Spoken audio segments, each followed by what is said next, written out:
कहानी की शुरुआत होती है लिक नाम के एक बंदे से, जो कि एक फिल्म डायरेक्टर होता है। वो कर्जे में डूबा होता है।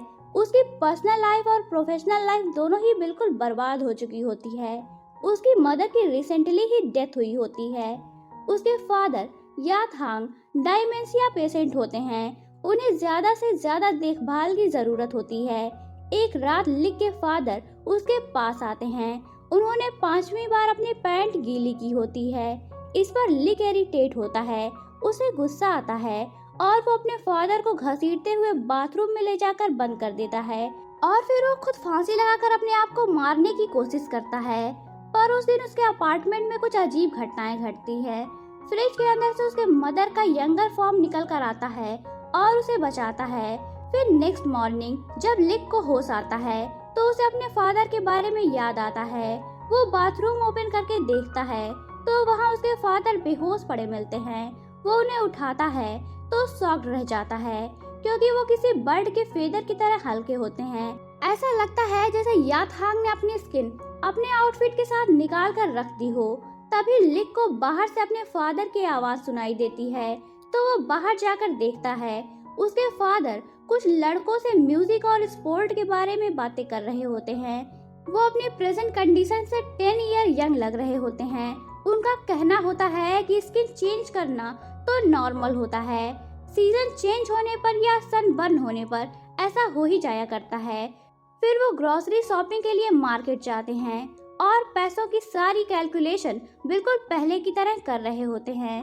पर जब वो सब्जियां लेने जाते हैं तो शॉपकीपर लेडी अपना पहले से बाकी पैसा मांगने लगती है।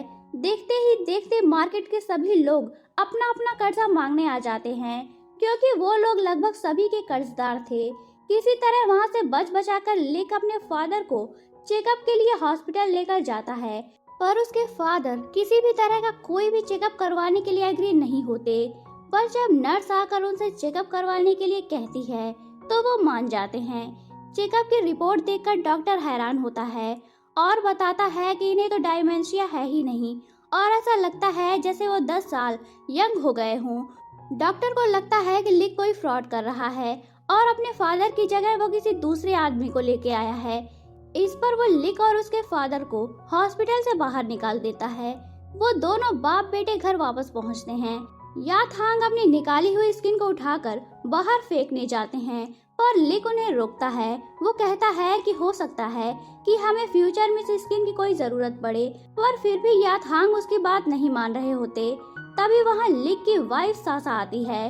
वो लिक से डाइवोर्स पेपर पर साइन करने के लिए कहती है, पर वो उसके फादर की स्किन को देखकर डिस्ट्रैक्ट हो रही होती है, जिसे जल्दी जल्दी में लिक ने सोफे पर बैठा दिया होता है। याथांग को सासा और लिक की मैरिटल प्रॉब्लम के बारे में कुछ भी याद नहीं होता, क्योंकि उनके पास 10 ईयर पास्ट की मेमोरी होती है।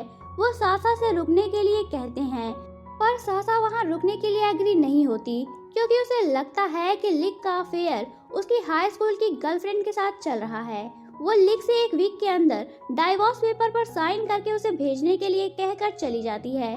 उसके जाने के बाद लिक के फादर लिक से इस सारी प्रॉब्लम के बारे में पूछते हैं, तो लिक बताता है कि इस सारी प्रॉब्लम की वजह उसकी हाई स्कूल की फ्रेंड चीमी है, क्योंकि जिस दिन लिक की फर्स्ट फिल्म फ्लॉप हुई थी उसी दिन चीमी एक सिगरेट पीते हुए उससे मिलने आती है और लिक से दोबारा उसके साथ रहने के लिए कहती है। ये सब कुछ सासा देख लेती है और उसे लगता है कि लिक उसके साथ चीट कर रहा है। चीमी जलता हुआ सिगरेट वहीं फेंक देती है, जिसकी वजह से लिक का पूरा स्टूडियो जल जाता है। इस पर वो लोग जिनसे उसने लोन लेकर स्टूडियो बनाया था, वो सारे आकर उसे पैसे मांगने लगते हैं और उसे एक ऐसे पेपर पर साइन करवाते हैं जिस पर लिखा होता है कि अगर वो 3 महीने के अंदर पैसे नहीं देगा तो वो पैसों के बदले उसके बॉडी के सारे ऑर्गन्स निकाल कर बेच लेंगे। याथांग अपने बेटे की सिचुएशन के बारे में जानकर सैड होते हैं। नेक्स्ट मॉर्निंग जब लिक उठता है तो देखता है कि उसके अपार्टमेंट में उसके फादर की एक और स्किन पड़ी होती है। याथांग एक बार फिर से 10 इयर्स यंग हो चुके होते हैं। लिक बाहर अपने फादर के पास जाता है, जो कि 2 पुलिस वालों से स्मोकिंग रूल्स पर बहस कर रहे होते हैं। लिक उन पुलिस वालों को किसी तरह समझा बुझा कर वहाँ से भेजता है। फिर वो अपने फादर के साथ स्टेडियम जाता है, जहाँ वो अपने हाई स्कूल के टाइम में अक्सर जाया करता था। उसे रियलाइज होता है कि उसके बचपन के दिन उसके लाइफ के सबसे अच्छे दिन थे। लिक और उसके फादर उस दिन एक साथ बहुत मजे करते हैं और फिर वो घर वापस आते हैं तो वहाँ लिक की हाई स्कूल गर्लफ्रेंड चिमी आती है। उसे उसके हस्बैंड ने डाइवोर्स दे दिया था और वो दोबारा लिक के साथ एक नई लाइफ स्टार्ट करना चाहती थी, पर लिक उसकी बात पर एग्री नहीं होता और उसे जाने के लिए कहता है। पर जब चिमी नहीं मानती तो वो उसे किचन नाइफ से डराते हुए अपने घर से बाहर जाने के लिए कहता है। पर इसके पहले चिमी वहाँ से जाती, वहाँ लिक की वाइफ सासा भी आ जाती है और वो दोबारा लिक को चिमी के साथ देख लेती है।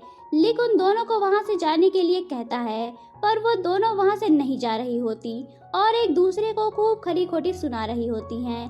तभी दरवाजा खोलकर कोई अंदर आता है और ये कोई और नहीं बल्कि लिक के फादर होते हैं। उन्होंने तीसरी बार स्किन चेंज की होती है और वो 10 ईयर और भी यंग हो गए होते हैं। लिक उनसे स्किन के बारे में पूछता है तो वो बताते हैं कि उन्होंने स्किन को गली में ही फेंक दिया है क्योंकि वो किसी काम की नहीं थी।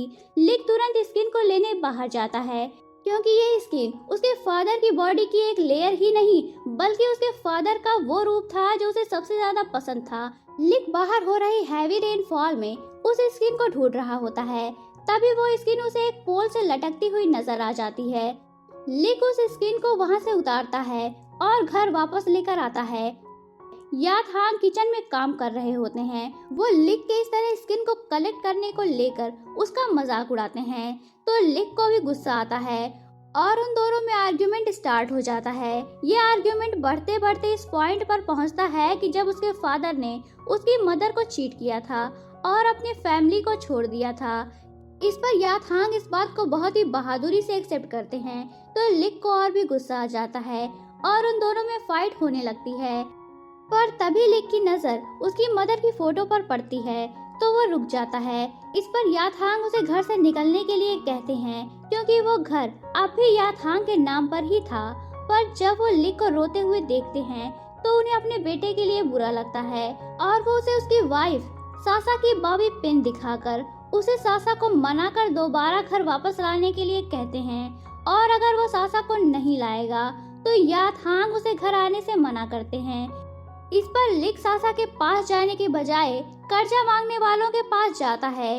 वो उसे बांध लेते हैं और उसके बॉडी ऑर्गन्स निकालने की प्रिपरेशन करने लगते हैं। तभी वहाँ यात हांग जैकी चैन स्टाइल में आ जाते हैं। पर जब वो गुंडे उनके गले पर चाकू रखते हैं तो वो कहते हैं कि मैं बस यहाँ से गुजर रहा था। इस पर गुंडे कहते हैं कि अगर तुम यहाँ से जाना चाहते हो तो पहले हमसे माफी मांगो। इस पर यात हांग को मजबूरन उनसे सॉरी बोलना पड़ता है। पर सॉरी बोलने के बाद भी वो गुंडे उन्हें खूब पीटते हैं। पर तभी यात हांग की स्किन उसी टाइम बदलने लगती है। इस पर वो सारे गुंडे डर कर वहाँ से भाग जाते हैं। इस बार लिक ने अपने फादर को अपने सामने ही स्किन चेंज करते हुए देखा था। लिक किसी तरह सासा की बॉबी पिन से उस चेन लॉक को खोलता है पर जब वो फ्री होता है तो उसके फादर वहाँ नहीं होते हैं। फिर जब वह घर वापस पहुँचता है तो पूरे घर का नक्शा ही बदला हुआ होता है। वो अपने फादर को देखता है जो कि 20 इयर्स के लग रहे होते हैं और तब वो चाइनीज एयर बेस में वर्क करते थे और उनकी नई नई शादी हुई थी। वो लिक से हांगकांग जाकर अपनी वाइफ को वापस लाने के लिए कहते हैं। इस पर लिक उन्हें अपनी मदर की डेथ के बारे में बताता है तो वो बहुत सैड हो जाते हैं। पर फिर वो लिक को अपने साथ एक फ्लाइंग राइड पर ले जाते हैं। वो दोनों एंजॉय कर रहे होते हैं पर तभी प्लेन क्रैश हो जाती है। एक्चुअली ये प्लेन क्रैश पास्ट में भी हुआ था जिसकी वजह से यात हांग की आई साइट वीक हो गई थी और उसे एयरफोर्स से रिटायर कर दिया गया था। वो दोनों घर वापस आते हैं। यात हांग पास्ट की बातें बता रहा होता है।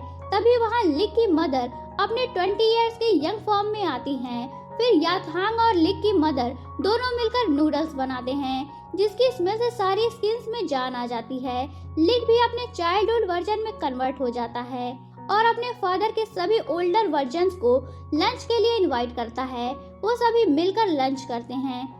यात हांग के सभी वर्जन अपने लाइफ की प्रॉब्लम्स के लिए एक दूसरे को जिम्मेदार ठहराते हैं पर फिर वो सभी इस नतीजे पर पहुंचते हैं कि उनका 30 ईयर ओल्ड वर्जन जिसने अपनी वाइफ को चीट किया था वो यात हांग का सबसे बुरा वर्जन था।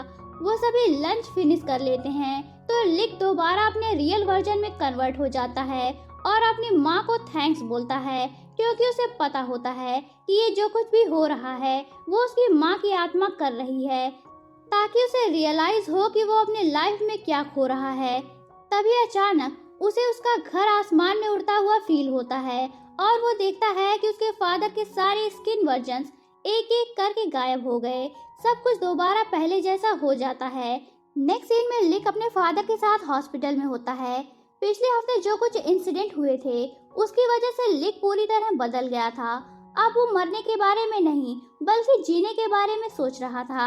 हालांकि उसके फादर की डेथ हो जाती है और उसके बाद लिक डाइवोर्स पेपर पर साइन करके सासा को देता है और उसे माफी मांगता है और उसे बताता है कि वो दोबारा अपने कैरियर की शुरुआत करने वाला है और उसे एक एंटरटेनमेंट कंपनी में जॉब भी मिल गई है। और लोन का पैसा वापस मांगने वाले लोगों ने भी उसे लोन पे करने के लिए एक्स्ट्रा टाइम दे दिया था। शायद वो याथांग से पिछली बार मिलकर डरे हुए थे। सासा को भी रियलाइज होता है कि उसने बिना जाने समझे लिक पर शक किया था। अब जबकि लिक ने खुद को एक मौका और दिया था और दोबारा से शुरुआत करने की सोची थी, तो सासा भी उसे एक मौका और देती है। वो डाइवोर्स पेपर का एरोप्लेन बनाकर दूर फेंक देती है और लिक को दोबारा एक्सेप्ट कर लेती है। कुछ हफ्तों बाद लिक अपने नेक्स्ट बिग प्रोजेक्ट के सेट पर होता है और उसके पास काफी सारे एम्प्लॉयज होते हैं और जिस मूवी पर वो वर्क कर रहा होता है उसका नाम होता है सेड स्किन पापा और वो उसी इंसिडेंट पर बेस्ड होती है जो उसके साथ हुए थे। उम्मीद है कि इस बार वो सक्सेस होगा। इसी के साथ मूवी एंड होती है। तो दोस्तों, आपको ये मूवी कैसी लगी हमें कमेंट बॉक्स में बताएं और अगर आपको ये वीडियो पसंद आई हो तो इसे लाइक करें, अपने दोस्तों के साथ शेयर करें और चैनल को सब्सक्राइब करना ना भूलें। तो मिलते हैं नेक्स्ट वीडियो के साथ। तब तक के लिए take care and good bye.